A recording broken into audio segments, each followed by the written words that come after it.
అమ్మగారు సామాను ఇచ్చి రమ్మన్నారు. బయటకు వెళ్తున్నా.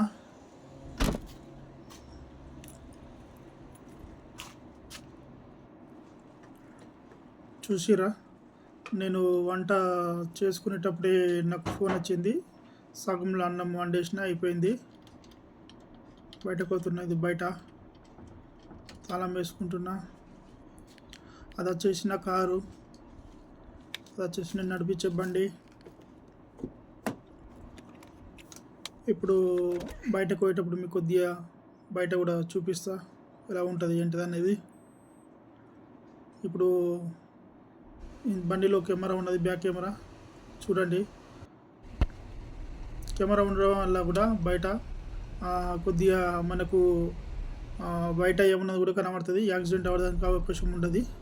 ఇప్పుడు ఒక ఫంక్షన్ హాల్ వస్తుంది ముంగట. సౌదీ వాళ్ళ ఫంక్షన్ హాల్ ఎలా ఉంటుందో చూపిస్తా చూడండి ఫ్రెండ్. ఫంక్షన్ హాల్ ఇది మా ఇంటి దగ్గర వెనక సైడే, 2 గల్లీల తర్వాత వెనక సైడే ఉంటుంది ఫంక్షన్ హాల్.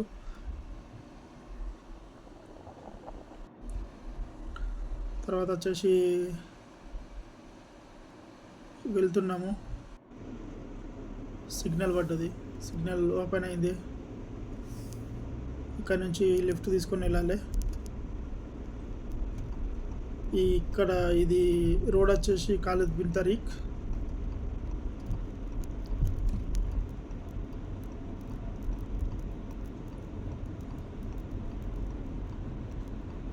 చూసారా ఫ్రెండ్స్ నైట్ వ్యూ ఎలా ఉన్నదో. వచ్చేసిన సామాన్ తీసేస్తున్నా, ఇచ్చేస్తా, అక్కడ పెట్టేస్తా. సామాన్ పెట్టేసిన. అదే ఇల్లు, మేడం వాళ్ళ అమ్మగారి వాళ్ళ దోస్తు ఇల్లు. అక్కడ పెట్టేసా. ఇది అదే ఇల్లు, బయట అక్కడ వాళ్ళది. ఇంటికి వెళ్దాం మళ్ళీ.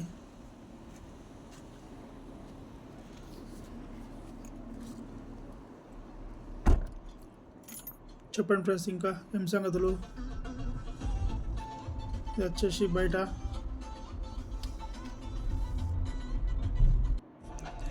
వచ్చేసిన, ఇంటి దగ్గర దాకా వచ్చేసిన. బండిలో పెట్రోల్ కొద్దిగా లేకుంటే పెట్రోల్ బంక్లో ఆపుకున్నా.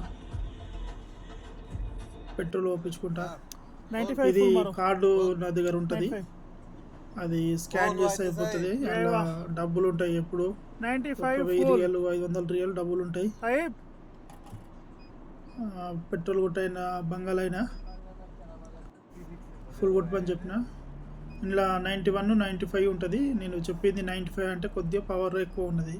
కొద్దిగా ఎందుకు 91 అంటే పవర్ తక్కువ, కొద్దిగా 95 అంటే పవర్ ఎక్కువ. ఎప్పుడు బండి ఫుల్లే ఉంటుంది, ఫుల్ ట్యాంక్ చేపిస్తా. నా బండిలో ఒక 150 రియల్ 160 రియల్ పడుతుంది.